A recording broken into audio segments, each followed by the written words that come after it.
درود پڑھ لیتے ہیں ایک دفعہ. اللہم صلی علی محمد وعلی آل محمد کما صلیت علی ابراہیم وعلی آل ابراہیم انک حمید مجید. اللہم بارک علی محمد وعلی آل محمد کما بارکت علی ابراہیم وعلی آل ابراہیم انک حمید مجید.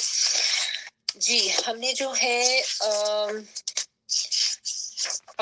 پیج نمبر 36 تک کر لیا تھا جو میری بک ہے. اس میں آپ کے پاس ہو سکتا ہے پیجز ذرا ڈفرنٹ ہوں. بہرحال ہم نے یہ دیکھ لیا تھا کہ نبی صلی اللہ علیہ وآلہ وسلم جو ہیں ان کی والد کی وفات ان کی پیدائش سے پہلے ہی ہو گئی تھی. پیدائش کے بعد پھر والدہ کی بھی وفات ہو گئی. اس کے بعد دادا کے زیر سایہ آئے لیکن ان کی بھی پھر وفات ہوگی. اور پھر چچا ابو طالب جو ہیں ان کے سایہ شفقت میں آپ صلی اللہ علیہ وآلہ وسلم کی زندگی گزرتی ہے. وہ آپ کی کفالت کرتے ہیں جن کے اور بھی بچے ہوتے ہیں. ٹھیک ہے. اور پھر ان کے ساتھ ایک دفعہ شام تجارت کے لیے جب وہ جاتے ہیں تو نبی صلی اللہ علیہ وآلہ وسلم ان کے ساتھ ہوتے ہیں. تو اس میں پھر یہ ہوتا ہے کہ وہاں پہ ایک کوئی عیسائی راہب ان کو ملتا ہے بخیرہ نامی. وہ نبی صلی اللہ علیہ وآلہ وسلم کو پہچان لیتا ہے کہ یہ آنے والے نبی ہیں. وہ پھر ابو طالب کو وارن کر کے ان کو واپس بھجوا دیتے ہیں کہ ان کے لیے آگے جانا ٹھیک نہیں ہے. ٹھیک ہے. اس کے بعد پھر ہم نے یہ دیکھا کہ نبی صلی اللہ علیہ وآلہ وسلم جو ہے وہ کس قسم کے ماحول میں رہ رہے ہیں. ایک جنگ فجار کا ہم نے پڑھا اور پھر اس کے بعد ایک حلف الفضول جو ہوا تھا اس کے بارے میں ہم نے پڑھا. تو تاکہ تھوڑا سا ہمیں آئیڈیا ہو جائے کہ کس طرح کے ماحول میں پرورش پائی نبی صلی اللہ علیہ وآلہ وسلم نے. لیکن اس کے باوجود جو ہے آپ صلی اللہ علیہ وسلم کی شخصیت میں کتنی اچھی خوبیاں تھیں اور کتنا زیادہ آپ جو معاشرتی بھلائی ہے سوشل ویلفیئر اس کی طرف آپ کی توجہ ہوتی تھی. ٹھیک ہے. تو یہ بھی ہم نے دیکھا. اچھا اس کے بعد پھر ہم نے یہ بھی دیکھا کہ آپ صلی اللہ علیہ وآلہ وسلم نے بکریاں بھی چرائیں. ٹھیک ہے. اور یہ بھی آپ صلی اللہ علیہ وسلم نے بتایا کہ کوئی بھی نبی نہیں گزرا جس نے بکری نہ چرائی ہو. یعنی سب نے ضرور چرائی ہیں. اور بکریاں چرانا جو ہے وہ اس قسم کا پروفیشن ہے کہ اس سے بھی جو ہے نا پرسنالٹی میں بہت اچھی اور پازیٹیو چیزیں آتی ہیں.